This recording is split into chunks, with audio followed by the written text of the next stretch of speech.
big to ignore. And I know Well, welcome to Women's World. I'm Josie Wulf, and today I have a very special guest, and her name's Suzana Grau, and she was responsible for bringing 1 billion rising to Hawkes Bay, which was on Valentine's Day, and it's what can I say? Well, I can leave it to Suzana to explain what 1 billion rising is. Welcome, Suzana. Hi, Josie. Hi. Hi. Thank you for inviting me. Pleasure. So yes, like you said, it happened on Valentine's Day, and it was the 15th anniversary of the first V-Day that started by Eve Ensler. She's responsible for this campaign. Mm-hmm. And 1 billion rising is a campaign where we were called to dance, rise, strike, and to bring the awareness to stop the violence against women and girls. And why 1 billion? Why? So 1 billion because 1 in 3 women would be violated, beaten, raped, abused in her lifetime. And since we are more than 7 billion around the planet, Earth, that is more than 1 billion women violated. Right. So the idea was to bring 1 billion, not just women, but also men who are not, who wants to support us, to come on the streets, to come to places, to dance, to rise, to strike, and say, demand that those statistics are changed. So violence against women and children they're quite an issue. I'm just wondering how, the figures here are quite high. I think that you've done quite a bit of study on what our figures are. And I'm just wondering, so there was this call to actually rally, and how successful do you think that was for... Well, I'm thinking globally. It brought so much awareness. Yeah. So many people, from politics to famous actors, so many people joined. Right. And they gave their voice for it. From Jane Fonda sharing her story of how her mother was abused when she was a child, and how that impacted her daughter, right, and how she committed suicide, and how that impacted her. And so many people from the known industry, if I put it like that, or from responsible positions, stood up and say, okay, I'm also part of this. And because of that, so many people said, okay, if you are in, I'm also stepping in. Yeah. So it's like giving permission, giving courage, inviting to step out and say, okay, I'm also saying this is enough. This is enough, and I'm changing this. I'm changing. And it's so important, isn't it? The stories, like you say, Jane Fonda had her story to tell, and how encouraging and how supportive that is to actually hear another person's story, to be able to tell our own story if we have a story to tell. So true. Yeah. It's that vulnerability when you come from a space and share the shame, share the guilt, share all what you experienced where you were in that position. It actually shows you that you're not alone, that that it's not happening only to you, but it's also giving you a possibility. Look, you can change it. Because that's important. Okay, you are in that position, but what can you do from that position? How can you change from that position? What can you do? What are the tools that will help you to step either to leave the situation which is threatening you, or after that, how can you empower yourself back?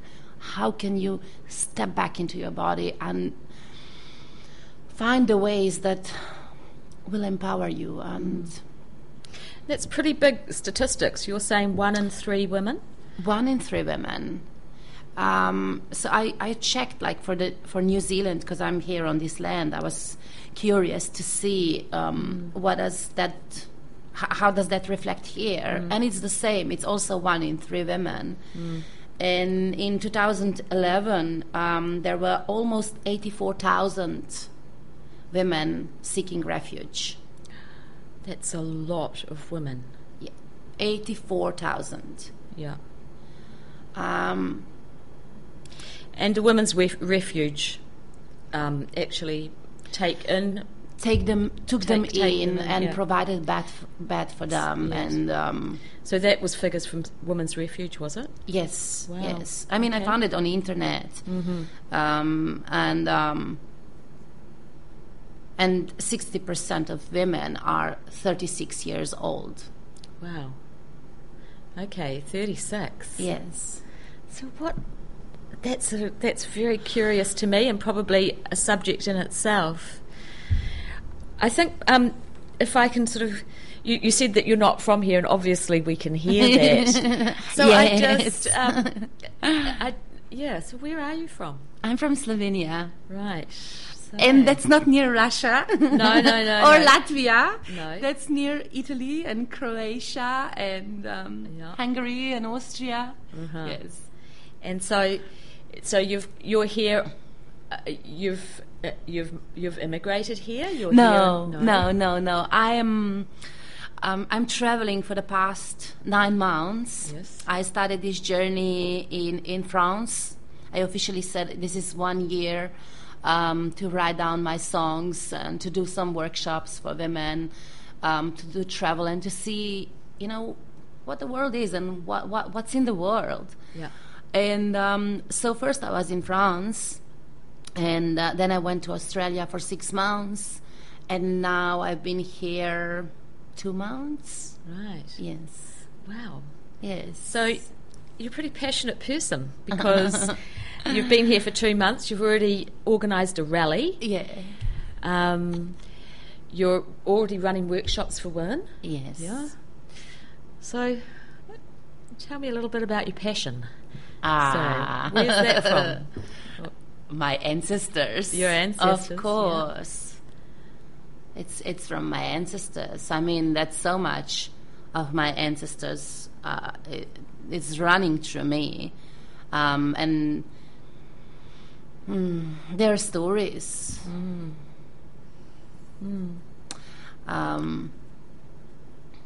Yes, that would be. Yeah. But if I go into what are my passions, and I'm definitely very passionate about that we all live our potentials, our visions, our dream seeds. I believe that if everybody would listen to what is really true for them, that we could make a better place. So that when we listen to ourselves and respond to what's in the world around us, that we can really make a big change. Because if I live, like I've been traveling now and sharing with women, because mainly I work with women, and I share my story and how I went on this journey, and I offer the circles for women, and I see how my fire is inspiring them. Yeah. It's like we lighten each other's fire when we leave who we are.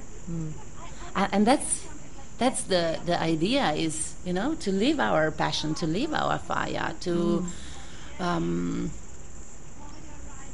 express ourselves in the world. there is the poem from Marianne Williamson that's about how does it start? Because we ask, who am I to be the change in the world? And then she asks, and who are you not to be? Yes. You know, and she also says at the end of the poem, well, if you just show up yourself and you are who you are and you enjoy in yourself, that's what you're offering to that other person. Because, you know, it's a possibility. And, well, yeah. That's a wonderful way to look at it. Yeah, who am I in the change? But actually, who am I not to be in the change? Exactly.